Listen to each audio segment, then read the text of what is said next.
Hello hi सलाम नमस्ते। मैं आया हूँ कृषि विज्ञान केंद्र चांदपुरा मधुबनी ज़िला में। हम सबसे पहले इनका इंट्रोडक्शन जानेंगे कि ये यहाँ कौन से पद पे हैं और कृषि विज्ञान की जो हमारा चांदपुरा केंद्र है ये कब से शुरू हुआ है।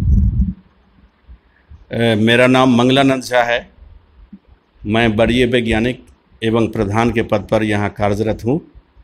यह कृषि विज्ञान केंद्र की स्वीकृत अक्टूबर 1994 में मिली है और मई 1995 से यह कृषि विज्ञान केंद्र अपना कार्य कर रही है। ये कृषि विज्ञान केंद्र किसानों को कितना फ़ायदा पहुंचाने में कारगर साबित हो रही है। कृषि विज्ञान केंद्र अपनी जो उसकी मैंडेटरी एक्टिविटीज़ है, कार्यादेश है, उनके अनुकूल प्रशिक्षण कार्यक्रम के माध्यम से किसानों को फिर नौजवान बेरोजगारों को रोजगारोन्मुख बनाने हेतु लंबी अवधि का प्रशिक्षण दे करके फिर कृषि प्रसारकर्ताएँ हैं उनको नवीनतम तकनीकी के प्रसारण के लिए उनको भी विभिन्न तरह की प्रशिक्षण दे करके फिर गृह विज्ञान के क्षेत्र में भी विभिन्न तरह के प्रशिक्षण दे करके किसानों को, महिलाओं को उनका जो उत्पादन है उस उत्पादन को कृषि विज्ञान केंद्र के माध्यम से, प्रशिक्षण के माध्यम से, डिमोन्स्ट्रेशन के माध्यम से, ऑन फार्म ट्रायल के माध्यम से किसानों को अधिक से अधिक लाभ पहुंचा रही है। और उनकी उत्पादन जो उनके यहाँ उत्पादन हो रहा था धान में, गेहूं में, तिलहन में, दलहन में, मत्स्य पालन में, आम में, लीची में या विभिन्न से सब्जी हैं, उस सारे चीज़ की उत्पादन में बढ़ोतरी हो गई है। जहाँ तहाँ जो किसान यहाँ से आए हैं, यहाँ से प्रशिक्षण लिए हैं, यहाँ से प्रदर्शन लिए हैं, उनको अधिक से अधिक फायदा मिल रही है। हम आपसे ये जानना चाहेंगे कि ये कृषि विज्ञान केंद्र पूरे बिहार में कितना कृषि विज्ञान केंद्र है अभी फिलहाल। कृषि विज्ञान केंद्र में हर जिले में एक एक कृषि विज्ञान केंद्र है। जो बहुत बड़ा जिला है उसमें एक एक अतिरिक्त कृषि विज्ञान केंद्र आ गई है। जिले में 38 आपको कृषि विज्ञान केंद्र हैं। जो पहले से है उसमें 4 अतिरिक्त कृषि विज्ञान केंद्र आई है, तो 42 कृषि विज्ञान केंद्र अभी कार्यरत है बिहार में। हम आपसे ये जानना चाहेंगे कि यहाँ के किसान कितना रुचि रखते हैं कृषि विज्ञान केंद्र से जुड़ने में, यहाँ से नॉलेज इकट्ठा करने में। किसानों की अच्छी अभिरुचि है कृषि विज्ञान केंद्र से जुड़ने में, जुड़ रही है किसान, बहुत सारे किसान जुड़े हैं क्योंकि किसानों का पाठशाला, किसानों का विश्वविद्यालय, किसानों का अनुसंधान संस्थान कृषि विज्ञान केंद्र है। और कृषि विज्ञान केंद्र किसानों से मित्रवत व्यवहार करती है। अपनी विभिन्न सी जो उनकी क्रियाकलाप हैं सारे चीज़ नोटिस करती है किसानों को, उससे किसान यहाँ आते हैं और लाभ उठाते हैं। जो विभिन्न सारे जो कृषि की हमारी गतिविधियाँ हैं, चाहे प्रशिक्षण कार्यक्रम हो, छोटी अवधि की प्रशिक्षण कार्यक्रम जो किसानों के लिए दी जाती है, लंबी अवधि के प्रशिक्षण कार्यक्रम जो बेरोजगार युवकों को दी जाती है, फिर क्षेत्र विशेष में उपयुक्त तकनीक का जांच एवं परिशोधन करके जो तकनीक निर्धारण की जाती है, जिसको कि हम लोग ऑन फार्म ट्रायल करते हैं, उसके माध्यम से, फिर पत्रिकाओं के माध्यम से, फिर लीफलेट के डिस्ट्रीब्यूशन के माध्यम से, किसान गोष्ठी के माध्यम से, फिर बहुत सारे जो बीज हैं, बीज की आपूर्ति करके हमारी मैगजीन पब्लिकेशन है उसको पा करके, फिर हमारी लीफलेट है उसको पा करके किसान बहुत ही लाभ उठा रहे हैं, लाभान्वित हो रहे हैं, अपनी खेती को बढ़ा रहे हैं और खेती में निश्चित रूप से उनकी उत्पादन काफ़ी बढ़ रही है कृषि विज्ञान केंद्र के माध्यम से। हम आपसे जानना चाहेंगे कि ये जो इलाका है, इस इलाके की मिट्टी में किस तरह के गुण पाए जाते हैं और किस तरह के फसलों के लिए मतलब अच्छा है।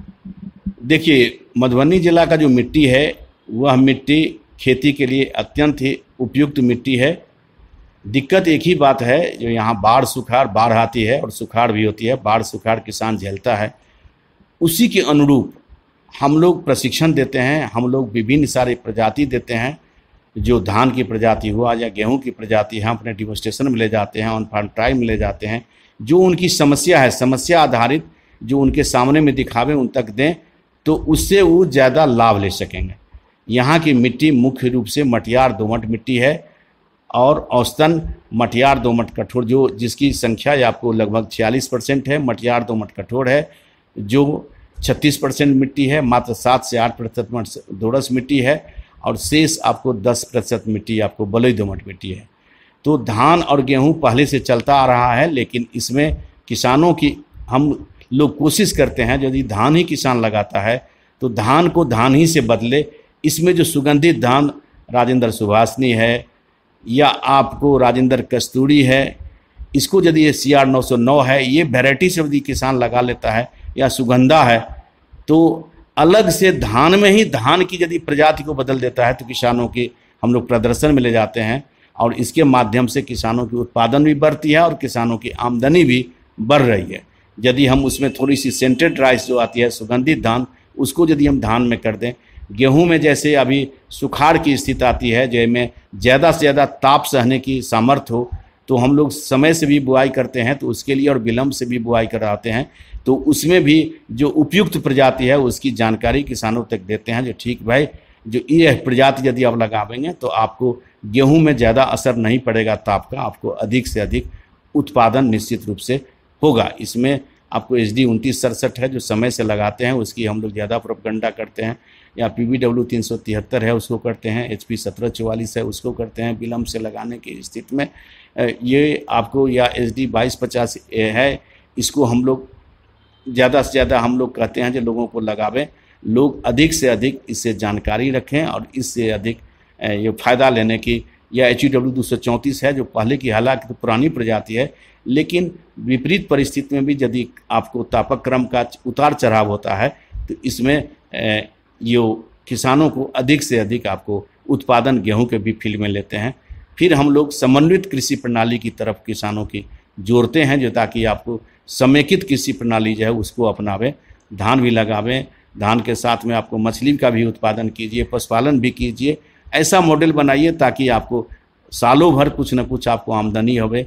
फिर हम लोग कुछ मशरूम की प्रशिक्षण देते हैं, मशरूम गरीबों का ATM हो जाता है, जो मशरूम की प्रशिक्षण लेकर के यदि मशरूम का उत्पादन करें, बकरी पालन का ट्रेनिंग लेकर के बकरी का उत्पादन करें, इस ढंग की विभिन्न सी ये कार्यक्रम है। नर्सरी का रेजिंग का कैसे नर्सरी लगाएंगे, पौधे का कैसे नर्सरी लगाएंगे, जो अपने सब्जियां हैं उसके कैसे नर्सरी लगाएंगे, छोटा छोटा जो ताल तलैया अपना बहुत ज़्यादा है गड्ढा है उसमें स्पॉन से मछली का जो जीरा आता है उससे कैसे हम ये बनाएंगे, कोना बनाएंगे, अंगुलका बनाएंगे और उससे कैसे हम मिश्रित मछली पालन करेंगे, फिर कैसे हम बायुशासी मछली का पालन करेंगे, कैसे हम तिलपिया का पालन करेंगे, कैसे उसमें हम लोग जोड़ेंगे जो महाझिंगा को जोड़ेंगे। इस सारी चीज़ की जानकारी किसानों को दी जाती है ताकि किसान अपनी आमदनी को बड़े ही आसान तरीक़ा से बढ़ावें और किसानों की अभिरुचि कृषि विज्ञान केंद्र तक बहुत ही अच्छी अभिरुचि है किसानों को। किसान यहाँ तक आते हैं, ढेर सारी जानकारी लेते हैं और वो जानकारी लेकर के अपने खेती करते हैं। अब उनकी खेती काफ़ी उनको लग रहा है जो खेती हमारी ज़्यादा लाभकारी हो रही है। हम आपसे एक और बात जानना चाहेंगे कि इस इलाके में कितना फसल किसान निकाल लेते हैं पूरे साल में? देखिए, ये फसल तो किसान मुख्य रूप से धान गेहूं का क्षेत्र है। धान गेहूं के साथ में तिलहन और दलहन भी हम लोग प्रमोट कर रहे हैं। जो यदि फसल भी लगाता है तो 2 फसल नहीं लगा करके 3 फसल 4 फसल लगाएं। किसान कम अवधि का, जैसे आपको वर्षा यदि कम होती है तो किसानों का चयन ऐसा होनी चाहिए जो कम अवधि का प्रजाति लगाना चाहिए। धान का कम अवधि का प्रजाति लगाया, फिर आपको तिलहन का कम अवधि का प्रजाति लगाया, फिर आपको आगे आने के बाद में उसमें प्याज लगाई जा सकती है, यदि ऊंची ज़मीन है मूंग लगाई जा सकती है। तो किसानों को हम लोग कोशिश करते हैं जो एक फसली जो फसल है उस फसल को 2 फसली फसल ले लें, जो 2 फसली है उसको 3 फसल लें, जो 3 फसल है उसको हम लोग 4 फसल लेने तक के लिए किसानों को अनुशंसा करते हैं, वैसे तकनीक बताते हैं और इस हिसाब से अपने किसान जो एक फसली फसल है उसमें भी 2 फसल लेने की कोशिश करता है और किसान 2 फसल ले रहा है। हम आपसे ये जानना चाहेंगे कि इस इलाके में मशरूम खास करके कौन से प्रजाति का अच्छा फलता फूलता है जो मुनाफा बख्श हो? देखिए, मशरूम का तो ढेर सारी, ये मशरूम में दिए ऑस्टर मशरूम है, ये किसान अभी हम लोग उसी को अभी प्रमोट कर रहे हैं। ठीक है भाई, ये आपको फिर मिल्की मशरूम है। थोड़ा से जैसे जैसे ज्ञान अवृत हो जाएगा तो हम लोग ऑयस्टर मशरूम है उसको किसानों को लगाने के लिए प्रेरित कर रहे हैं। अब किसान लगाते हैं, जो आसान तरीका से 25 से 30 दिन में मशरूम लगा करके भी किसान अपनी रोज़गार एक उत्पन्न कर सकते हैं। मैं आपसे बहुत ज़्यादा नहीं, थोड़ा सा और समय लूँगा और मैं ये जानना चाहूँगा कि ये जो अपना कृषि विज्ञान अनुसंधान है, इसको सबसे ज़्यादा किससे सहायता मिलती है, सेंट्रल गवर्नमेंट या अपने बिहार गवर्नमेंट से? देखिए, मुख्य रूप से तो ये भारत सरकार के द्वारा जो भारतीय कृषि अनुसंधान परिषद है, मुख्य रूप से वही कृषि विज्ञान केंद्र के मुख्य संचालनकर्ता वही हैं, जो उनकी तकनीकी सारे कार्यक्रम फिर राजेंद्र कृषि विश्वविद्यालय है उसके भी माध्यम से हम लोगों को सहायता, हर तरह की सहायता मिलती है। फिर भारत सरकार से भी मुख्य रूप से भारत सरकार के कृषि मंत्रालय के भारतीय कृषि अनुसंधान परिषद द्वारा ही अधिक से अधिक मैक्सिमम सहायता उन्हीं के माध्यम से मिलती है। कभी कभी बिहार सरकार के माध्यम से कुछ न कुछ कार्यक्रम ऐसी होती है जो कुछ कार्यक्रम करने के लिए किसानों को, हम लोगों को किसी यंत्र के लिए जो पहले स्टेट गवर्नमेंट के माध्यम से हम लोग तक सूचना लेती है, सूचना हम लोग देते हैं। बहुत मामूली ढंग से हम लोगों को ये मिलती है बिहार सरकार से, लेकिन चूंकि बिहार सरकार जानती है जो मुख्य रूप से इसका संचालन केंद्र से हो रहा है, जो भारत सरकार के द्वारा होता है, और मुख्य रूप से हमको भारत सरकार से ही ये जो भारत सरकार के कृषि मंत्रालय के भारतीय कृषि अनुसंधान परिषद है उसी के द्वारा हर तरह की सहायता दी जाती है। ये जो कृषि विभाग है, अनुसंधान है, ये भारत को बदलने में कितना कारगर साबित हुआ है या हो सकता है? देखिए, कृषि विज्ञान केंद्र जो ग्रास रूट लेवल पर काम करती है, गांव में काम करती है, गांव की मिट्टी को देखती है, गांव में जिले में क्या चीज़ बेहतर होगा, जो क्षेत्र विशेष में उपयुक्त तकनीक का जांच करती है, उसका प्रयोग करती है, टेस्टिंग करती है, जांचों उपरांत परिशोधन करती है और परिशोधन करके उस तकनीक का वो निर्धारण करती है ताकि इस जिले में अधिक से अधिक किसानों को लाभ ले सकें। इसके माध्यम से किसान को निश्चित रूप से कृषि विज्ञान केंद्र संपूर्ण विश्व देश में जो भारत है उसमें जो कृषि विज्ञान केंद्र की जितनी हर जिले में संख्या है, संख्या के माध्यम से निश्चित रूप से जिले का एक नोडल एक तकनीकी हस्तांतरण इकाई कृषि विज्ञान केंद्र बन रही है और इसके माध्यम से किसान काफ़ी लाभ ले रहे हैं और नवीनतम तकनीकी को फैलाने में कृषि विज्ञान केंद्र का अहम भूमिका, हर जिले में कृषि विज्ञान केंद्र का जितने कृषि विज्ञान केंद्र चल रही है उसमें उसका अहम भूमिका हो रही है और इसके माध्यम से किसान को ज़्यादा से ज़्यादा अधिक लाभकारी होगी। नए भारत के निर्माण में, नए कृषि को ज़्यादा से कृषि को विकास करने में, कृषि में बेहतर से बेहतर करने में कृषि विज्ञान केंद्र कामयाबी हो रही है। आशा है किसान भी इससे ज़्यादा लाभ लेकर के, किसान भी हमारे ज़्यादा कामयाबी हो रहे हैं, अधिक उत्पादन ले रहे हैं। निश्चित रूप से किसान का सपना कृषि विज्ञान केंद्र की तकनीक के माध्यम से ही साकार हो रहा है। हम आपसे ये जानना चाहेंगे, इस इलाके में खास करके मच्छी बाहर से लाया जाता था, मछली, आपने किसानों को कितना मोटिवेट करने में कामयाब रहे ताकि यहाँ जो मछली की ज़रूरत है यहाँ के ही ताल तलैया से पूरा कर सके ताकि पैसा यहाँ से यहीं बने? देखिए, मछली पालन के क्षेत्र में यहाँ तो मछली पालन होती आई है। 4000 हेक्टेयर जल का क्षेत्र है जिसमें विभिन्न सारे तालाब है, उसमें कुछ मखाना के भी तालाब है, किसान करते आए हैं। लेकिन औसतन इसका उत्पादन पहले 8 से 10 क्विंटल प्रति हेक्टेयर था। हम लोग ने प्रशिक्षण के माध्यम से, प्रदर्शन के माध्यम से, ऑन फार्म ट्रायल के माध्यम से विभिन्न सारी तकनीकी किसानों को दिया ताकि किसान उससे लगाने लगे। अब आप निरंतर चूना का छिड़काव, फिर आपको अतिरिक्त जो खाना है, पूरक आहार है, मछली को पूरक आहार देना शुरू कर दिए, ये माहवारी जाल चलाना शुरू कर दिए, ढेर सारे उसको खाना शुरू कर दिए। वैज्ञानिक अनुपात में कतला है, रेहू है, मृगल है, जो उनको उपलब्ध है उसके माध्यम से उसको लगाना शुरू कर दिए। वैज्ञानिक जो एक अनुपात होती है, जो कैसे हम यदि तालाब में 3 तरह होता है, एक ऊपर से खाना लेने वाला मछली, एक मध्य से लेने वाला, एक नीचे से लेने वाला, किसान अपने हिसाब से मिक्स बना के करता था। हम लोग ने समन्वित मछली पालन को थोड़ा सा ज़्यादा प्रेरित किया और किसानों को बताया और इस हिसाब से किसान लेना शुरू कीजिए। इनका कैसे तालाब का बेहतर प्रबंधन करेंगे, मछली का कैसे हम बेहतर प्रबंध करेंगे, बेहतर जीरा हम कैसे बनावेंगे, बेहतर तरीके से कैसे उसको हम खाद्यान्न देंगे, खाद देंगे ताकि हमारी मछली ज़्यादा बढ़े। माहवारी जाल चलाना शुरू कर दिया, अतिरिक्त गोबर देना शुरू कर दिया तो निश्चित रूप से यहाँ तो अनुकूल वातावरण थे ही, और इसमें 4 चांद लग गई।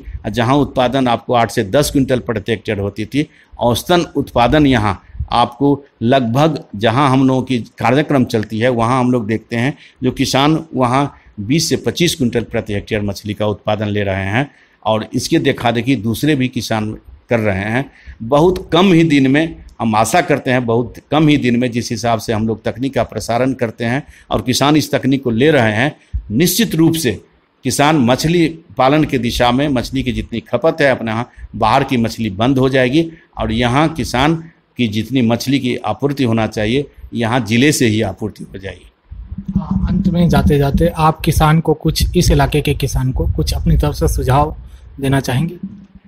किसानों के लिए हम लोग यही सुझाव देना चाहेंगे, जो हर किसान ये कोशिश करें, जो थोड़ी सी ज़मीन में जो आप धान लगाते हैं, धान में कम से कम एक सुगंधित धान जरूर लगावें, थोड़ा सा साग सब्जी जरूर लगावें, समन्वित कृषि प्रणाली करें। आप मछली पालन भी का भी उसमें एक समन्वित कर लें ताकि आपको ज़्यादा लाभ होगा। आप बकरी पालन भी करें, आप मवेशी पालन भी करें, गौ पालन भी करें। जो कृषि का जो समन्वित स्वरूप है उसका यदि आप स्वरूप निकालेंगे तो किसानों से आशा करते हैं जो किसान इस दिशा में आगे बढ़ेंगे। छोटा छोटा मॉडल जो बना है उस मॉडल को अपना करके किसान निश्चित रूप से लेंगे तो उनको और अधिक से अधिक फायदा होगी, ताकि ये समन्वित कृषि प्रणाली जो है उसको किसानों के हम आशा कर रहे हैं जो इस प्रणाली को भी किसान अपनावें और उससे अधिक से अधिक लाभ लें। ये कार्यक्रम भारत के किसानों के लिए था। भारत के किसानों को अब नहीं रोना, क्योंकि कृषि विज्ञान भारत में बहुत पुरजोर तरीके से कार्य कर रहा है। कृषि विज्ञान लोगों के अंदर अवेयरनेस डाल रहा है, वो लोगों को ये बता रहा है कि किस तरह से आप अपने खेती को, मवेशी पालन को और इन सब चीज़ों के ज़रिए बेहतर मुनाफा कमा सकते हैं और इन सब चीज़ों को आगे ला सकते हैं। भारत का नाम दुनिया में किस तरह से आप रोशन कर सकते हैं। ये वीडियो अगर आपको अच्छा लगा हो तो हर किसान तक पहुंचाएं। भारत के हर किसान को इस विचार की ज़रूरत है। Thank you.